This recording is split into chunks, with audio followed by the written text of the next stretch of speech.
Universitatea de Petrol și Gaze este un tezaur al României. Nici nu ar putea fi altfel în condițiile în care la anul vom aniversa 165 de ani de la prima mențiune statistică a României ca prima țară producătoare de petrol din lume, prima rafinărie din lume, prima sondă de petrol din lume, de altfel prima școală de maestri. Pentru mine această facultate a însemnat foarte mult. Ca orice tânăr, profesia am luat-o pas cu pas. Am început să o învăț, să o simt, să nu mă grăbesc în a cere. Întâi trebuie să înveți și după aceea trebuie să și ceri.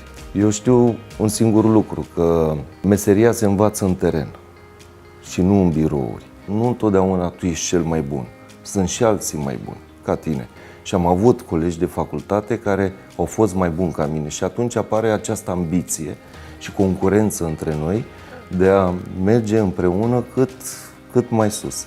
Universitatea de Petrol și Gaze a pus bazele dezvoltării mele viitoare ca și inginer. De fapt, este temelia. Este punctul de plecare în cariera mea. Pietre de temelie, precum disciplina, expertiza, experiența tehnică și dorința de autodezvoltare și cunoaștere continuă au contribuit la evoluția mea atât ca specialist cât și manager. Mă numesc Popa Karim, în prezent mă aflu pe una dintre platformele petroliere din Marea Neagră. Sunt absolvent al Facultății de Inginerie a Petrolului și Gazelor din Ploiești. În momentul de față sunt angajat al companiei OMV Petrom în cadrul complexului offshore din Marea Neagră pe funcția de șef de platformă. Pentru mine, Universitatea de Petrol și Gaze a însemnat piatra de temelie a carierei mele de petrolist, șansa de a intra în mare familia petroliștilor, de a învăța de la cei mai buni și profesioniști profesori și de a cunoaște colegi și forma prietenii extraordinare atât în țară cât și în străinătate.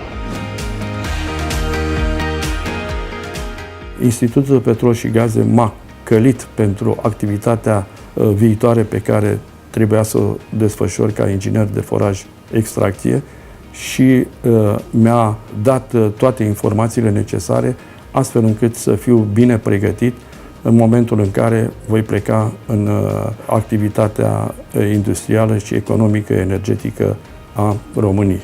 Vorbim despre o universitate care este recunoscută la nivel internațional, vorbim de o universitate unde profesionalismul este la cote foarte ridicate, vorbim de o universitate care îți poate și îți creează drumul pentru o carieră viitoare.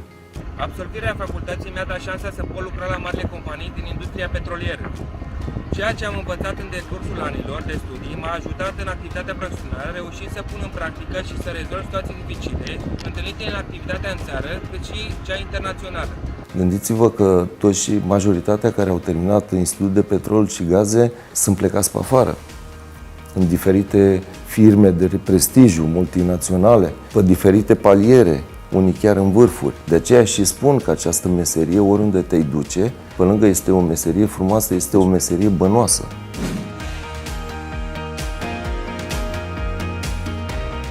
Referitor la domnii profesori cu care am avut onoarea să fiu în contact, mi-au rămas toți în suflet, fiecare având rolul lui în dezvoltarea mea ulterioară. Am avut profesori recunoscuți în industrie.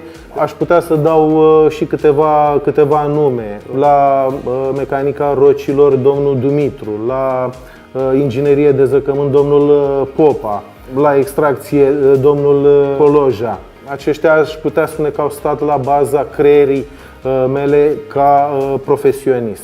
Eu mi-amintesc cu drag atât febra și emoțiile examenelor, cât și viața de student trăită alături de colegi și prieteni. În același timp îmi amintesc de profesorii care ne-au format ca și oameni, ne-au conturat caracterele și, nu în ultimul rând, cunoștințele.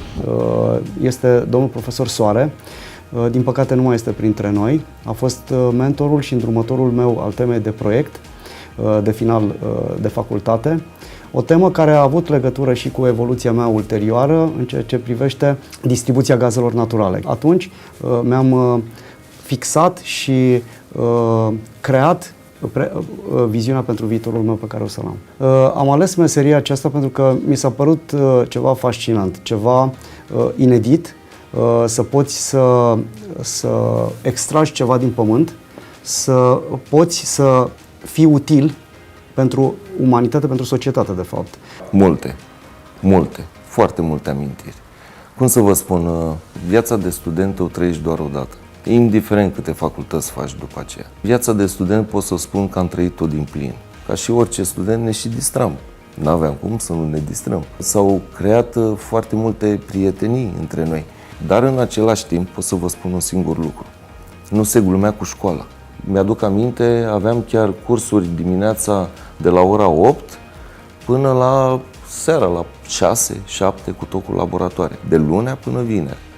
Profesorii noștri distinși, oameni de excepție, din care nu vreau să menționez ca să nu le dreptățesc și oricum nu ar fi posibil aici, sunt cei care au reușit să formeze specialiști de renume din toate statele care și-au trimis studenți în România.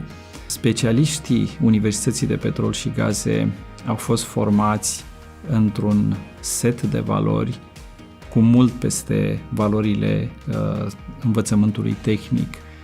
De altfel, specialiștii Universității de Petrol și Gaze au excelat în Arabia Saudită, în Golful Mexic, în Marea Nordului, în Marea Mediterană și, în ultimul rând, Marea Neagră, unde România se distinge ca fiind țara care a realizat primele platforme marine de petrol din fostul bloc comunist.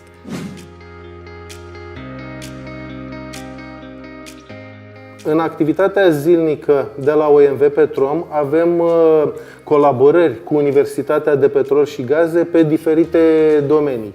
Studenții sunt impulsionați să lucreze încă din timpul sau să desfășoare practică încă din timpul facultății, existând programe de internship pe perioada verii pentru studenți, existând și burse pe care le acordă compania OMV Petrom către studenții universității. Pe de altă parte, avem colaborări cu Universitatea de Petrol și Gaze pe diferite teme, studii de cercetare pe care le avem în comun. Pot să vă spun că un prim pas deja l-am făcut cu Universitatea de Petrol și Gaze prin efectuarea practicii. Pentru că eu merg pe principiu, nu poți să capeți o experiență dacă până la urmă nu-ți dă cineva o mână de ajutor.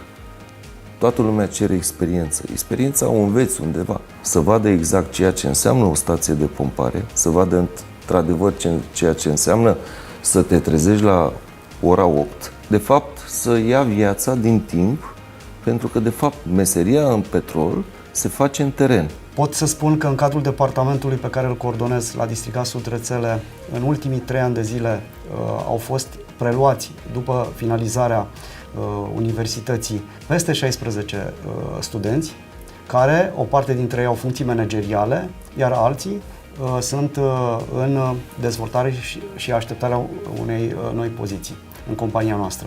Astăzi, studenții care sunt în cadrul Universității de Petrol și Gaze au ușile deschise în cadrul organizației noastre Depogaz, ajutându-i să-și facă proiecte de absolvire a facultății, ajutându-i să execute și să organizeze practica în organizația noastră.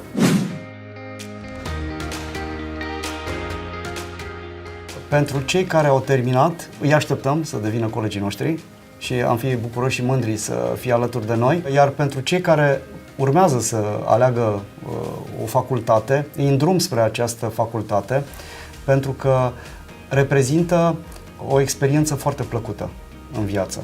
Chiar dacă în contextul actual al evoluției energiei la nivel mondial se discută foarte mult de energie verde, Distrigaz are proiecte și în această zonă, foarte importante, deci îi așteptăm și în această zonă și am fi bucuroși să lucreze alături de noi. Nu dau sfaturi. Un absolvent sau un student al Universității de Petrol și Gaze trebuie să știe un singur lucru, Că dacă tot se duce la școală, să știe că se duce să învețe. Dacă vrea să se distreze, să distreze, dar să nu le confunde pe cele două.